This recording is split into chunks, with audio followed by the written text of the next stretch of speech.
All right, today I want to discuss contentment versus striving for excellence. And I think everyone understands what it means to strive for excellence.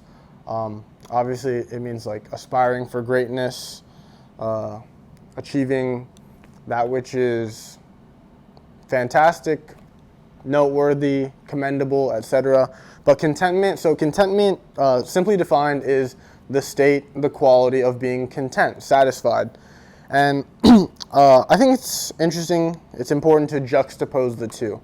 Personally, maybe in capitalism, so in a capitalistic society, we value freedom, we value individuality, we value meritocracy, things of that nature. And if you break it down that way, things are very competitive. That is to say, people are judged on their performance. How well do you fit these criteria? Can you do X, Y, Z for me? Are you competent? Are you capable? And generally, if you have skills, qualities about you that are desirable, then you're going to be more valuable to society. You have a greater capacity for excellence, whatever you want to call that. And I'm not saying that's bad or anything. Like I personally, I don't think capitalism is perfect. I think it's certainly better than socialism, but of course it has its own issues that we should be free and open to criticize, and I'm vocal about it. I mean, obviously I'll criticize socialism too, but the way I see it is, so like I said, contentment, the quality in being content with your situation, your circumstances. I think it connects back to Stoicism a little bit, as well as some Buddhist or Eastern values, things of that nature. And I think the unfortunate reality with our world today is gratitude. The act of gratitude is sort of a lost art. And what I mean when I say that is, and this might sound wild to some people, but I'll say it with my chest, and I really stand behind this. I think we live in miraculous times. We truly live in miraculous times. That is to say, just 150 years ago, maybe even 100 years ago, 150 years ago, this life I live as an everyday citizen of the world, our forefathers, maybe your grandparents, whatever, previous generations, 150 years ago, if they could see the way that I live nowadays, I think people back then, their jaw would be through the floor, basically. And what I mean by that is, and when I say we, I mean middle class, privileged citizens of America. And even if you look at lower income people here in America, our quality of life, the amenities, the resources we have at our fingertips effectively relative to those people in, say, developing countries or places in the world that have been, unfortunately, more heavily impacted by war, crime, poverty, etc. If you look at what we have, it's truly miraculous. I'd say the intersection of science, technology, human rights, freedoms, some examples. I have air conditioning. I have a car. We have these supercomputers effectively in our pockets, always at our fingertips, 24/7. Can access any information, any data, knowledge we need to. We have refrigerators. We have gadgets and appliances at our fingertips that, maybe even 50 years ago were just aspects, ideas only in science fiction, And that's not to say that I don't take it for granted, I think human beings they shouldn't be expected to be able to even fathom, comprehend, understand that which exists beyond the aperture of their own experience. I was born in the late 90s, so really this lifestyle is all I know. I don't know much of living through war, living through a depression, living on hard times. I've always had such first world amenities at my fingertips. And for that, I'm truly grateful. And sometimes I think it's really important. It's really important to reflect, sit back, express gratitude, and what I mentioned before, express contentment with this beautiful life we have, obviously I can't speak for everyone, but I know the people I've grown up around. I know the people I work with. I know the people I'm friends with. And we are so blessed. And yet, I feel as though we constantly find ourselves complaining about X, Y, and Z. And yes, I know I sound preachy, condescending, uppity, whatever you want to call it, but it does sadden me.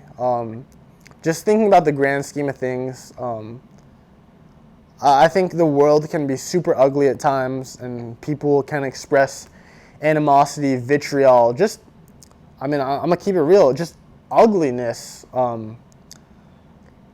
They don't recognize how blessed we all are to live here in America. And I think that's unattractive. I think it's ignorant. Don't get me wrong. I'm all for criticizing America.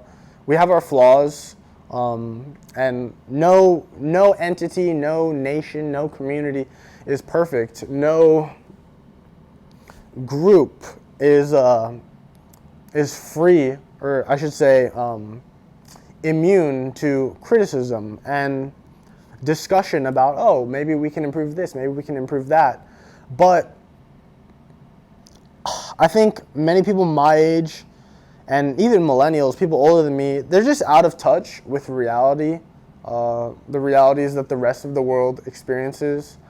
And I'm not knocking anyone for that, because, of course, there is some agency to each individual and the experience that they face. You see what you want to see, you listen to what you want to listen to, but of course the powers that be, whether they be technology, media, they can really shape the reality that you create for yourself. I think there's a lot of truth to that. But back to what I was saying about excellency versus contentment. I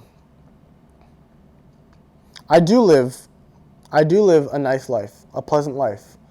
Maybe some would even say a luxurious life. Could it be more luxurious? Of course.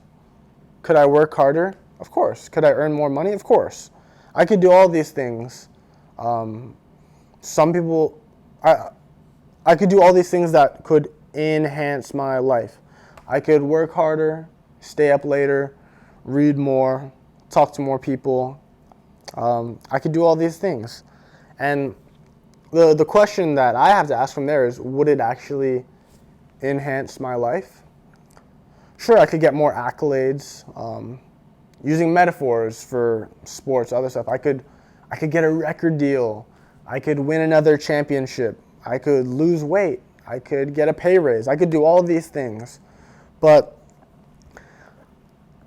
when will it be enough, At what point?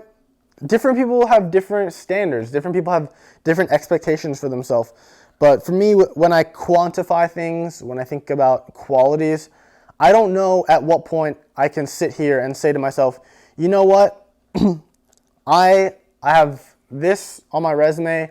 I'm making X amount of money. I've gained this respect from my peers, from my contemporaries. I have this position. I have this status. Boom, I checked all these boxes. Now I am content. I am happy, I am complete, and I am fulfilled as an individual. Personally, I don't think that's how it works. Maybe that works for other people.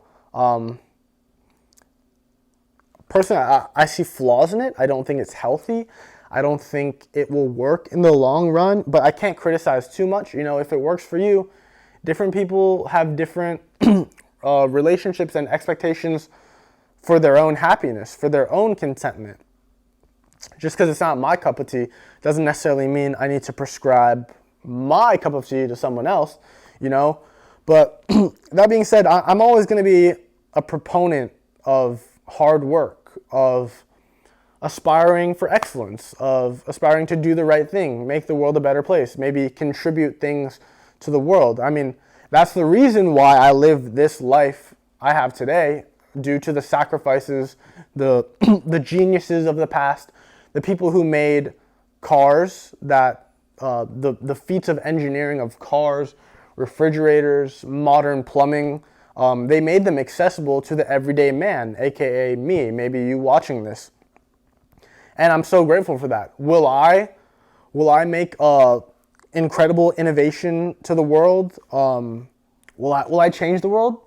Maybe I will, maybe I won't. Just because I don't, that doesn't make me any less of a person.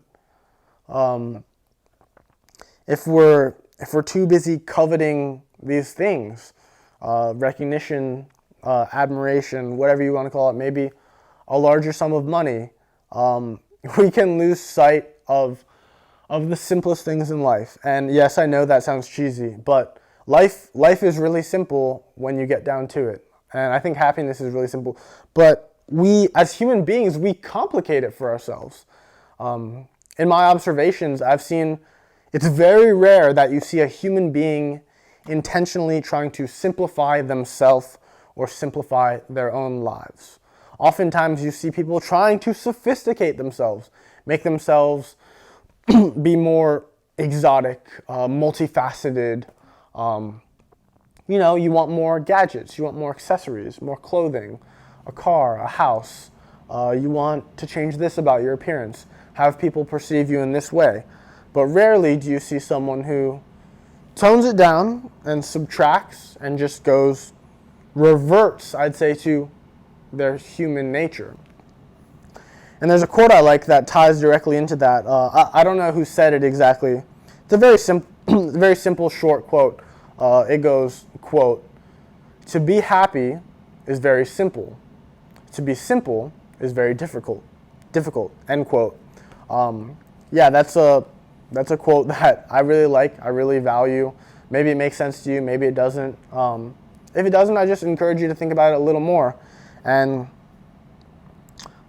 think about what simplicity means to you, as well as what complication or sophistication means to you as well.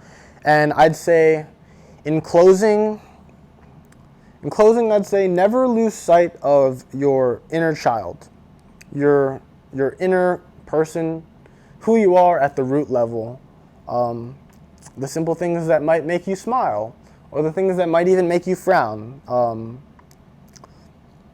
Conversations, maybe just being in nature, talking to people, listening, reading, things like that. And count your blessings.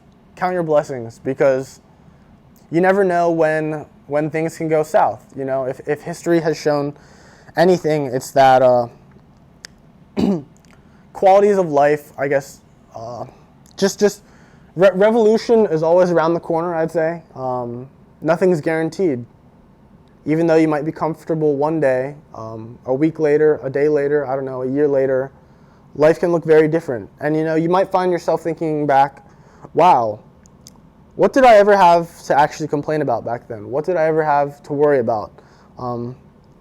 Maybe I should have taken advantage of the situation more.